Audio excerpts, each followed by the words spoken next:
Então vamos lá, seja muito bem-vindo a mais um Dicas e Truques de Ciência de Dados. Que legal, que fera, que honra, que maravilha ter você por aqui comigo para a gente compartilhar sacadas, dicas, truques, para compartilhar o caminho, a jornada que vai te levar até a ciência de dados, até que você se torne um cientista de dados na prática. E eu não estou falando no cientista de dados que vai ter ali uma teoria, que vai ter um título, que vai ter uma certificação. Cara, o meu objetivo aqui é treinar você para que você seja capaz de resolver problemas da vida real nas empresas. Por isso que é cientista de dados na prática. É isso que a gente faz aqui. A gente pega os problemas do dia a dia, resolve por aqui para que você tenha insights e consiga resolver aí no dia a dia das empresas, como muitos dos meus alunos têm conseguido fazer, e isso é sensacional, beleza? Você também não é diferente, está aqui comigo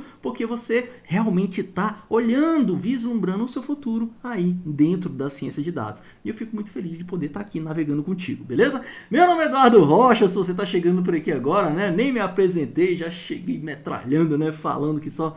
Mas eu falo muito mesmo, galera. Esse é o meu jeito de falar, vai. O jeito de atrair, de conversar, de gerar empatia, beleza? E o meu objetivo, cara, é exatamente esse, é trazer a ciência de dados numa linguagem mais simples, numa linguagem mais leve, sem tecniquez, sem informatiquez, sem aquela coisa toda de ficar aí dando muito valor na teoria, o negócio é na prática mesmo, sabe resolver a parada? Então, simbora, é isso que importa pra mim, beleza? Então, aqui no canal Ciência dos Dados, eu geralmente crio algumas séries aqui de aulas completinhas para você aí evoluir e trilhar na jornada de cientista de dados. Então eu trago cientista de dados na prática, então eu faço um caso específico onde eu trago um projeto de uma área da nossa sociedade, seja um projeto da área da saúde, um projeto educacional, da área de bancos, finanças, varejo. Eu estou sempre trazendo aqui o conhecimento agregado de manipulação de dados, construção de máquinas preditivas com machine learning, para que você possa implementar os sistemas aí, utilizando o próprio Python aqui, né? A nossa programação que a gente utiliza aqui, o Python. Beleza? Hoje, nesse Dicas e Truques de Ciência de Dados, o que a gente vai fazer? Eu vou trazer para você um pouco desse algoritmo aqui, galera. É um algoritmo aqui que ele tem o seu valor, apesar de já ser um algoritmo muito utilizado aí dentro da própria estatística, né? Na verdade, isso aqui é um algoritmo probabilístico, né? Um algoritmo probabilístico Naive Bayes, ele nada vem da própria teoria de Bayes, e você já vai conhecer do que eu estou falando. Tudo bem? Vamos lá? Bora conhecer então esse tal de Naive Bayes e para que ele serve, beleza? Vamos lá. Então olha só, presta atenção, vem comigo, cientista de dados, presta atenção. Considere o cenário, beleza? Presta atenção nesse cenário. Você é um gerente de produto e deseja categorizar o feedback de um cliente em duas categorias. Ou o feedback do cliente é bom, ou o feedback do cliente é ruim. Beleza? Então presta atenção. É isso que você está querendo. Você é gerente e quer categorizar aí o feedback que os clientes estão falando, né, do produto, se é bom, se é favorável, se é desfavorável. Tranquilo? Memorizou esse problema de negócio? Beleza. Ou então, presta atenção aí na seguinte situação. Você agora é um gerente de empréstimos. E aí você deseja saber quais aplicativos de empréstimo são mais seguros para você emprestar e quais são os mais arriscados. Quais são seguros, quais são arriscados. Beleza? Tá sacando aí a parada? Já vai ficar claro. Agora, você é um analista de saúde. Você deseja prever quais os pacientes têm, palavra mágica, a probabilidade de desenvolver complicações diabéticas. Olha que interessante. Todas as instâncias que a gente acabou de falar agora, ela tem o mesmo desafio. Quando a gente quer categorizar avaliações, quando a gente quer solicitações de empréstimo, quando a gente quer avaliar paciente, todos eles têm em comum algo que é a probabilidade, galera. E daí que veio o Bayes. Por que Bayes? O Naive Bayes, galera, ele é um método de classificação, que ele é fácil, ele é rápido e ele é muito bom quando você tem uma quantidade enorme de informações. Então pensa aí, quando você vai fazer um trabalho com processamento de linguagem natural, muitas das vezes as suas variáveis serão as palavras. E aí, imagina a quantidade de palavras que pode não existir aí, sei lá, num texto, num chat. Então, às vezes você tem aí milhares de palavras e você coloca ali numa certa ordem. E o Navy Base, ele é ótimo para fazer trabalhos quando você quer fazer esse tipo de previsão. Se é A ou se é B, se é ruim ou se é bom, quando você tem muitas informações, uma quantidade imensa de informações. Em várias aplicações como filtragem de spam, você agora entende o porquê, porque ele elenca ali as palavras e consegue ranqueá-las, classificação de texto, né? Análise de sentimento. Então, estão falando bem do Donald Trump ou estão falando mal? Estão falando bem ou não do Trump? Estão falando bem ou não de um político qualquer? Então, isso é análise de sentimentos.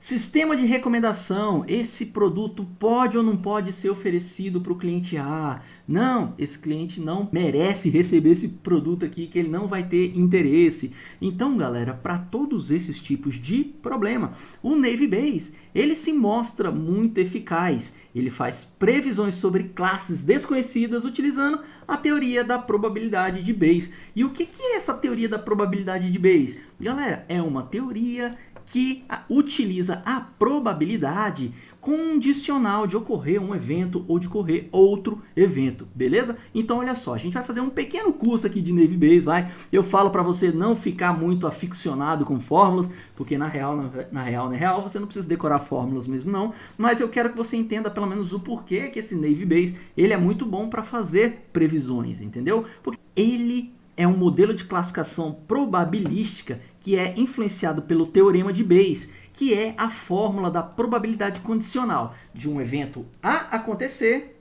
dado que o evento B aconteceu anteriormente. E como é que funciona essa parada toda, Eduardo? Por meio dessa fórmula, galera. Isso aqui é a fórmula da probabilidade condicional. E o algoritmo Navy Base se utiliza dela para prever se uma classe ela está mais propensa a ser utilizada ou escolhida do que outra. Beleza? Esse é o cerne aqui do algoritmo Navy Base. É lógico que eu não quero que você compreenda, que você decore fórmula nenhuma, não. Aqui ele só está dizendo o seguinte, olha, a probabilidade de y dado x é igual à probabilidade de x dado y vezes a probabilidade de x dividido pela probabilidade de y. Tudo bem? Então, a probabilidade de algo acontecer depende de algo que já aconteceu antes. Então, ele se utiliza dessa fórmula, porque essa fórmula, ela consegue aproximar os casos, tá bom? Beleza? Nada de diferente de nenhum dos outros algoritmos. Aqui eu só estou te mostrando a fórmula por dentro, porque isso aqui é uma dicas e truques de ciência de dados. Eu quero entrar um pouquinho aqui na teoria só para que você compreenda que os algoritmos de machine learning, eles têm as funções de aproximação. E essa é a função de aproximação aqui, digamos, do algoritmo Navy Base, tudo bem? Então, beleza, Eduardo, fala um pouquinho mais sobre esse Navy Base, que eu tô começando a gostar dessa parada. Eu tô até gostando da teoria, olha, Eduardo, que interessante. É isso mesmo, galera, vamos embora que vocês vão entender. Ó, o método Navy Base assume que os preditores, ou seja, as variáveis explicativas, contribuem igual e independentemente para selecionar a classe de saída. Muitas vezes isso pode ser um problema, né? Isso aqui é um pressuposto, mas mesmo com esse pressuposto, né, que muitas vezes você infringe, o algoritmo traz resultados bons, beleza? Então, ó, embora a suposição do modelo Navy Base de que todos os preditores sejam independentes uns dos outros, isso, na verdade, no dia a dia é inviável nas circunstâncias do mundo atual. Essa suposição produz o resultado satisfatório na maioria dos casos, beleza? Tem esse pequeno probleminha, mas, cara, o resultado é o que importa pra gente. O Navy Base, ele é frequentemente usado, como a gente já viu, para categorização de texto, uma vez que a dimensionalidade dos dados é alta. Por que mesmo, Eduardo, que a dimensionalidade é alta? Acabei de dar o exemplo aqui. Se a gente estiver trabalhando com texto, imagine quantas palavras não existe num texto. E aí, galera, a gente vai daqui da 1 até, sei lá, 1000. Então, imagina aí com 1000 variáveis para você fazer aí o cálculo. Então, o algoritmo Navy Base, ele realmente trabalha muito bem, exatamente quando a situação é essa, tá bom? Eduardo, beleza. Então, eu tenho um algoritmo Navy Base, eu vou chamar simplesmente o Navy Base? Então, dentro do algoritmo Navy Base, a gente tem 3 categorias de trabalho que a gente pode utilizar, beleza? 3 algoritmos, é como se fosse 3 tipos de algoritmo, 3 classes diferentes, tá bom? Tem a minivan, tem o SUV e tem ali o carro popular, beleza? Então a gente vai aqui para o carro popular. O carro popular é o Gaussian Navy Base. Então tá bom? Quando que o Gaussian Navy Base é utilizado? E por que o Gaussian Navy Base é utilizado? Porque ele parte, galera, do pressuposto que a variável, os dados dessa variável, vai estar numa distribuição normal. E a distribuição normal, galera, ela tem a média igual a 0 e o desvio padrão ali, galera, bem dividido, igual a 1, galera. Essa é a distribuição normal. A média é igual a 0 e o desvio padrão igual a 1. Então, esse é o Gaussian Navy Base. Quando as variáveis estiverem dispostas dessa forma, você pode utilizar o Gaussian Navy Base. Mas você pode utilizar o Bernoulli também, que é uma outra distribuição ali que se utiliza, é a teoria de probabilidade de Bayes, galera. Então, o Bernoulli, só que o Bernoulli você vai utilizar quando você tiver ali uma distribuição que nem a de Bernoulli, tudo bem? Então, a distribuição de Bernoulli parece aqui, né, galera, com a sigmoide, não é? É a distribuição sigmoide, beleza? Então, é nesse caso que você vai, quando as variáveis estiverem dispostas aqui no formato da distribuição de Bernoulli, beleza? E ainda tem o multinomial Navy Bayes, que faz o uso de uma distribuição multinomial e é frequentemente utilizada para resolver problemas que envolvem classificação de documentos ou de textos, como no exemplo citado agora há pouco, beleza? Então, cara, Eduardo, já entendi. Então, Navy Bayes aí é da teoria de probabilidade de Bayes, e essa teoria de probabilidade fala da probabilidade condicional, né, de um evento ocorrer, dado que outro já ocorreu. Entendi, Eduardo, beleza. E você falou que o Navy Bayes tem 3 categorias, eu posso usar o Gaussian, a Bernoulli, a binomial, né, e a multinomial. Beleza, entendi tudo. Agora, Eduardo, me fala aí. Quando e como que eu utilizo essa parada, Eduardo? Então, aqui, galera, eu quero trazer um exemplo para vocês de um classificador Gaussian Navy Bayes em Python, aqui com o scikit-learn, tudo bem? Então, ó, vou fazer uma demonstração completa desse classificador, utilizando aqui um conjunto de dados, que eu vou deixar o link para você aqui, do câncer, beleza? De Wisconsin. Eu vou deixar o link aqui embaixo, eu já mostro para você, para que a gente utilize um algoritmo específico ali. Nós vamos utilizar ali o carro popular, o Gaussian Navy Bayes, tá bom? O Gaussian Navy Bayes, ele é representado aqui como Gaussian NB, tranquilo? Então, bora pra frente, vamos lá, deixa eu só mostrar pra você onde que está. Aqui embaixo a gente tem um link do Kaggle, onde a gente vai ser direcionado exatamente para o nosso dataset de Wisconsin, aqui, que é o Breast Cancer, um dataset também bem famoso, bem fácil de entender. Quando você desce aqui embaixo, você vê todas as variáveis. Nós estamos aqui no Kaggle, né? O Kaggle, ele é um site onde a gente pode falar sobre ciência de dados, inteligência artificial e machine learning. Tem competições de ciência de dados, é um site bem interessante, competições valendo grana, inclusive. Nós temos aí várias pessoas que são realmente muito fãs e que falam bastante do Kaggle aí no YouTube, beleza? Nós temos aqui ó, as várias variáveis, aqui a gente entra em detalhe do dataset. Eu fiz o download aqui, né, nesse botãozinho, já trouxe aqui para você, para a gente fazer o nosso trabalho, mas fique tranquilo que eu vou deixar anexo aqui no nosso grupo no Telegram para você fazer essa atividade, beleza? Então nós temos aqui ó, o ID, né, que é o ID do paciente, como se fosse o CPF, o diagnóstico, né, se o câncer ele é benigno ou se é maligno, tá aqui a label, né, eu já até fiz a transformação pra gente, colocando 1 maligno e 0 o benigno, tá bom? E aqui estão as outras variáveis, que são as variáveis preditoras, para você conhecer todas as variáveis. A gente já vai conhecer, eu vou fechar aqui e vamos voltar aqui para o nosso script, beleza? Então, bora para frente. Aqui agora nós vamos importar as bibliotecas para a gente fazer o nosso trabalho. NumPy, default, Pandas, default e Matplotlib também, bibliotecas para a gente manipular os dados, beleza? Executa a célula. Agora eu vou fazer o upload do dataset câncer. Eu já fiz o download para você. Vou deixar disponível junto com esse script no Galera Raiz no Telegram, tudo bem?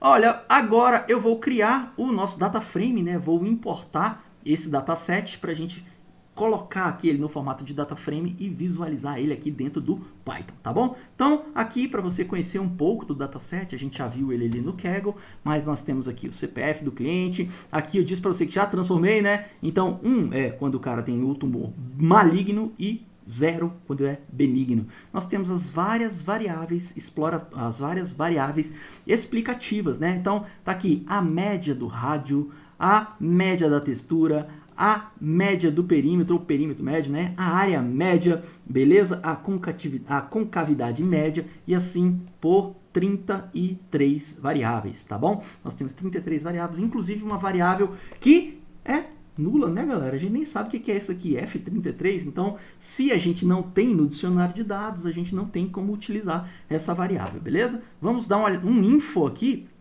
para você visualizar aqui quais são as colunas e o que a gente tem, né? Olha só, nós temos aqui realmente 569 registros e 33 colunas, mas nós temos o ID, nós temos aqui o target, que é essa diagnose aqui, e nós temos o F33, que é uma variável que a gente não vai utilizar, beleza? Então, vamos dar uma olhada aqui nas medidas estatísticas desse dataset? Vamos lá dar uma olhada? Deixa eu voltar aqui. Olha só que interessante, geralmente a gente faz o describe assim, e quando a gente faz o describe puro, ele mostra pra gente aqui as dimensões aqui na linha, né? Então, olha só, eu tenho a média, desvio padrão, o mínimo e o máximo aqui em linha, para que a gente veja aqui as variáveis. Mas muitas vezes a gente já quer ver todas as variáveis, não quer ter que ficar rolando a barra de rolagem aqui. Então, o que eu fiz? Eu coloquei simplesmente um T para transpor, galera, ponto T maiúsculo para transpor, e aí a partir de agora as variáveis elas estão dispostas aqui em linha e eu não preciso ficar rolando a barra de rolagem, beleza? Mais uma coisa que você aprende aí, mais uma dica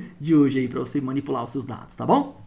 Então agora a gente tem aqui, ó, a nossa diagnose. Olha só o que a gente tem aqui na diagnose. A gente sabe que é 1 ou 0, né, galera? É 1 ou 0. Então, apesar de estar como numérica, que ele vai mostrar as estatísticas, mas isso aqui não vale para as variáveis categóricas, né, galera? Mas a gente consegue ver todas as estatísticas de todas as outras variáveis. Vimos que todas as variáveis são numéricas, né? Tá tudo aqui, ó, inteiro e float, inteiro e float. A gente não vai precisar fazer transformações, não vai precisar colocar variáveis categóricas em numéricas, não vamos precisar fazer encoding, né? Label encode, one hot encode, não vamos fazer nada disso, beleza?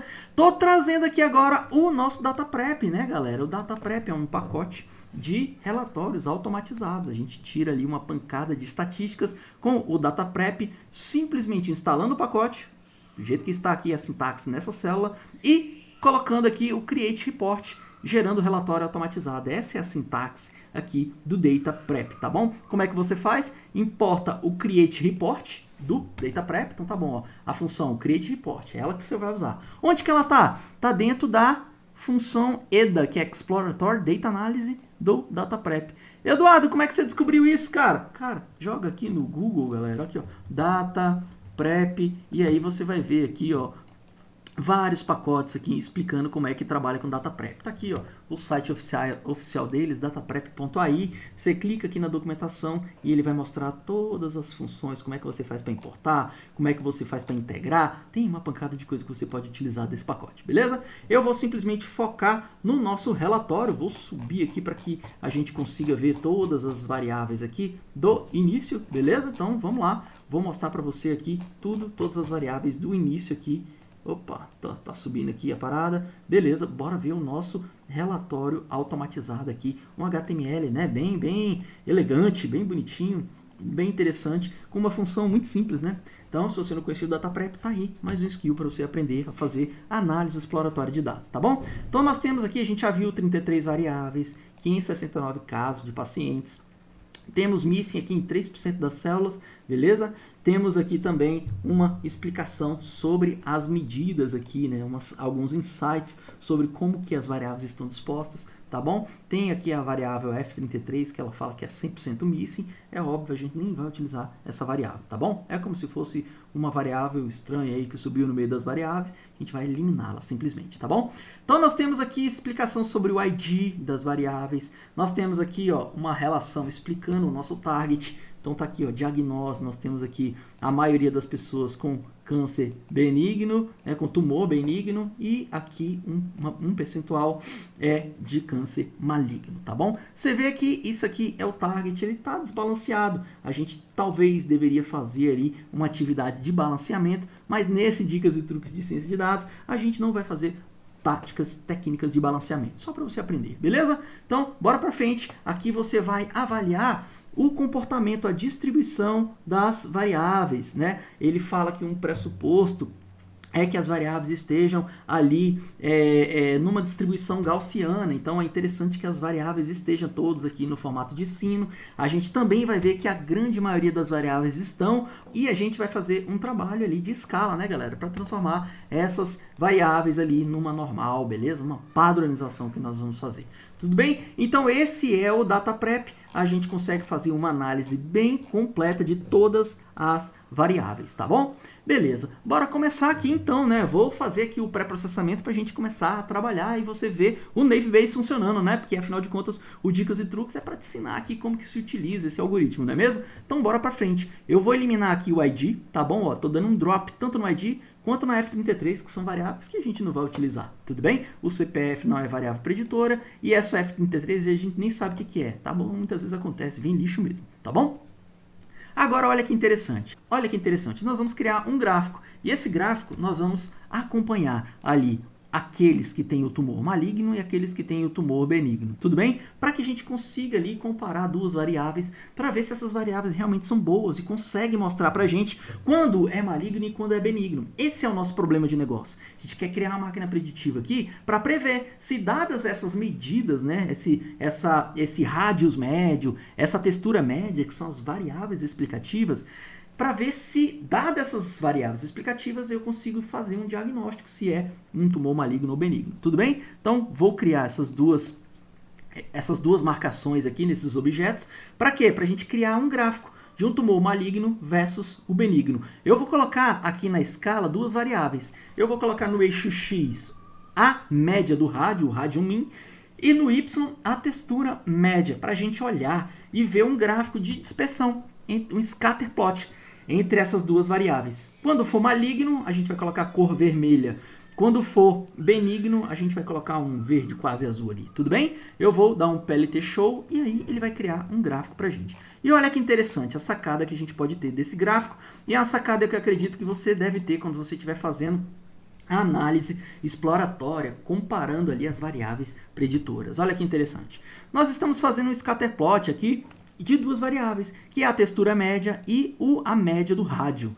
O que a gente está vendo aqui? Ó? O tumor maligno versus benigno, a gente vê que está claramente separado aqui, né? Tem um pouco de confusão aqui no meio, mas a gente consegue separar muito bem aquele que é maligno, o vermelhinho, e aquele que é benigno, né, galera? O verdinho. Não tá bem interessante aqui? Então isso aqui já é um insight mostrando pra gente que essas duas variáveis realmente elas conseguem mostrar pra gente que há uma discriminação ali, que elas podem ser úteis na predição se o tumor é maligno ou benigno. Tudo bem? Então essa é a sacada que eu gostaria de trazer para você. Aproveite aí e faça esse scatterplot com as outras variáveis explicativas para você ir pegando o jeito aí do Matplotlib, tá bom? Então, beleza. Dado que a gente fez aqui o nosso trabalho, o que a gente vai fazer? Eu vou colocar as variáveis explicativas no X, então eu vou tirar a diagnose, né, que é o nosso target, e vou colocar ela aqui exatamente no Y, tá bom? Então, ó, coloco aqui o X e coloco o Y, deixo tudo separadinho aqui, ó. Vou até printar aqui para você ver o Y, que o Y é o 0 e o 1, né? É o benigno e é o maligno. Então, ele vai falando cada um dos registros e falando ali o que é cada um, tá bom? Lembrando que nesse caso aqui seria interessante fazer um trabalho de balanceamento com o Smolt, por exemplo, com o Oversample, que é o fato da gente criar ali amostras sintéticas para balancear o target. Tranquilo? A gente vai deixar isso para outra aula, vamos continuar aqui para conhecer o Navy. Eu vou fazer somente mais um trabalho de pré-processamento, que é o seguinte: nós vimos que um dos pressupostos ali para utilizar o Gaussian Navy Base é que as variáveis estejam ali na disposição de curva gaussiana, né, galera? No formato de sino. E para a gente fazer isso, eu vou utilizar o Standard Scalar. Por que, Eduardo? Porque eu quero deixar os dados ali na mesma escala, no formato de sino. Então, para fazer essa parada, eu quero que ele utilize a padronização, e a padronização ele vai deixar a média ali igual a 0 e o desvio padrão igual a 1, beleza? Assim como diz o pressuposto aqui da distribuição gaussiana, tudo bem? É isso que a gente vai fazer. Eu vou simplesmente criar aqui, passar os dados de X, né, que a gente acabou de criar, ó. Eu vou pegar os dados de X e vou colocar, ou seja, as variáveis explicativas, e vou colocar aqui dentro para que ele possa fazer o fit e depois eu consiga transformá-lo aqui, os dados já no formato da distribuição gaussiana, tudo bem? Então, ó, eu vou executar, lembrando que eu não estou transformando as variáveis. Eu simplesmente peguei as variáveis e joguei numa função para ele criar uma escala mais amigável para o algoritmo, que nesse caso aqui é a escala com as variáveis numa distribuição gaussiana, beleza? Então, tudo bem, vou só criar um data frame aqui, porque ele vai fazer ali um array NumPy. Vou fazer só um data frame para te mostrar como a distribuição gaussiana trabalhou nesses dados, como que a padronização trabalhou aqui nesses dados. Então, eu vou pegar aqui, por exemplo, um registro, vou pegar aqui o zero. Olha o que ele fez. A média é igual a zero, né? 1 elevado a menos 16 aqui, então é aproximadamente zero, e o desvio padrão igual a 1, né? 1,00088. Então, o que ele fez? Ele colocou agora cada um dos dados de todas essas variáveis, e agora é tudo média igual a zero e desvio padrão igual a 1, tá bom? Para isso que serve essa parada. Às vezes eu estava estudando estatística lá e ficava pensando, putz, cara, para que estudar esse negócio aqui? Onde que está a aplicação dessa curva normal, dessa distribuição gaussiana, de distribuição de probabilidade? E é aqui a gente vê o mão na massa, essa parada acontecendo, né? Isso é muito interessante e eu acho que isso é um dos grandes benefícios de se estudar com casos práticos, beleza?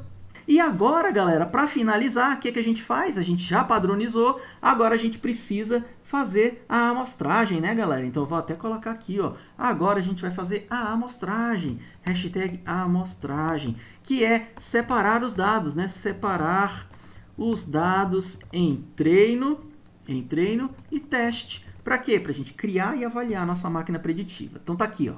Vamos usar o train test split. Vamos colocar aqui dentro agora a variável x, que nesse caso aqui agora a gente vai pegar a variável que foi, né, norma padronizada, o y, separar aqui, sei lá, 20%, vai, 20% para testar e 80% para treinar e beleza. Agora a gente executa e beleza. Agora finalmente vamos utilizar o Naive Bayes, Eduardo. Olha como é simples, galera, como a gente faz com todos os outros algoritmos, né?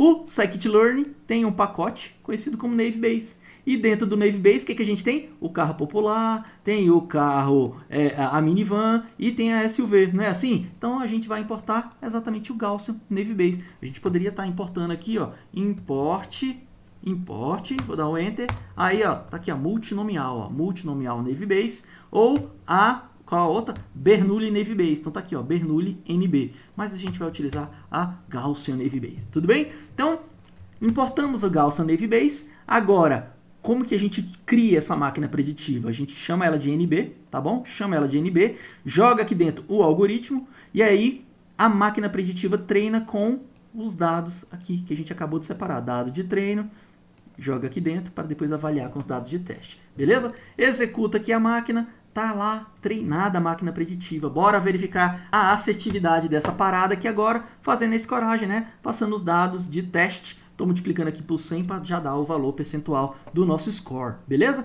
E tá lá, galera, 96,49% de escoragem, de assertividade, né, galera?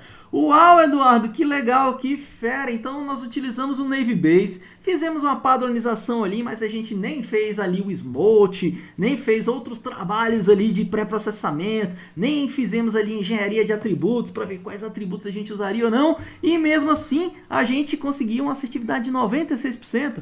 Cientista de dados, esse é o poder do Naive Bayes, quando a gente está trabalhando com alguns dados, principalmente como a gente viu dados ali que são bastante complexos ali, que tem bastantes features, a gente vê que o Naive Bayes mostra o seu poder.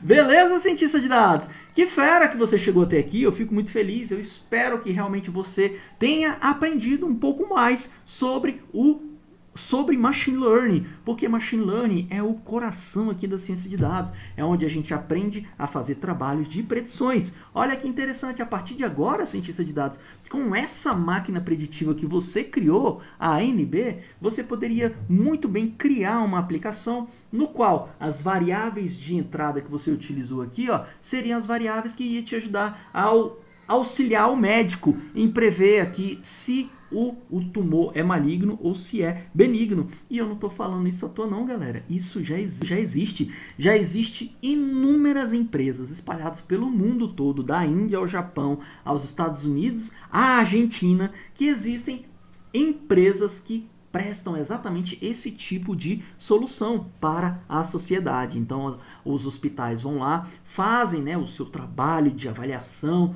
né, desses sistemas, verificam se eles realmente são poderosos mesmo e utilizam, gente, junto com o médico, né? Então muitas vezes a gente pensa assim, a IA vai substituir os humanos, mas existem muitos casos nos quais a IA vai ser muito benéfica porque exatamente vai auxiliar os humanos na tomada de decisão. Olha só que interessante, né? Então, chega aqui uma máquina preditiva construída com IA, com machine learning, junto com o médico vai lá tomar a decisão com base no seu relatório, com base na sua avaliação, mas também ele vai ter ali uma informação ajudada pela inteligência artificial, né, no qual ele vai tomar uma decisão e ainda vai ter o auxílio de contar com a máquina preditiva. Então isso ajuda, inclusive, a diminuir os erros humanos, né? Pensa aí, ó, a máquina preditiva de detecção se o tumor é benigno ou é maligno. Olha a importância de se ter assertividade nesses casos, não é mesmo? Então é exatamente esse o poder da ciência de dados e o impacto dela na nossa sociedade. Beleza? Sei que você está feliz como essa moça aqui.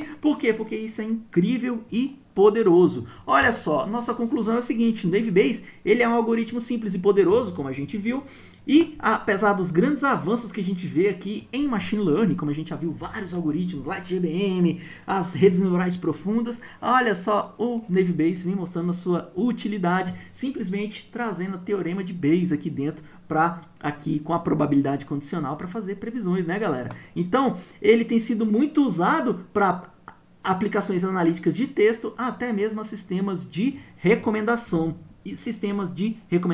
Beleza, galera? Então é isso. Depois de explicar aqui como que o Navy Bayes funciona, eu só tenho a agradecer e eu espero que você realmente tenha gostado dessa aula, desse dicas e truques de ciência de dados. Beleza? Deixa os meus links aqui. Não esqueça de comentar nessa aula o que você achou desse conteúdo. Se foi muito fácil, eu estou trazendo um conteúdo fácil, um conteúdo mais difícil e estou tentando aqui acertar qual é o melhor conteúdo para você. Então você tem que falar para mim aqui o que você mais gosta, se é um conteúdo mais fácil como esse de hoje, ou se é um conteúdo mais pesado, que nem o que a gente fez aqui de Healthcare Analytics. Enfim, eu quero compartilhar com você, eu quero engajamento. Fala pra mim o que você tá achando, tudo bem? Ademais, se você gostou, curta essa parada aí e não perca os próximos vídeos, tá bom? Deixa aqui mais uma aula como essa e as fontes que eu utilizo aqui, galera, para trazer essas informações aqui para você, esse conteúdo que eu acho grandiosíssimo, tá bom? E eu tenho certeza que pode te ajudar na sua jornada para você se transformar num cientista de dados. Um beijo gigante, a gente se encontra até o próximo Dicas e Truques de Ciência de Dados. Tchau, tchau!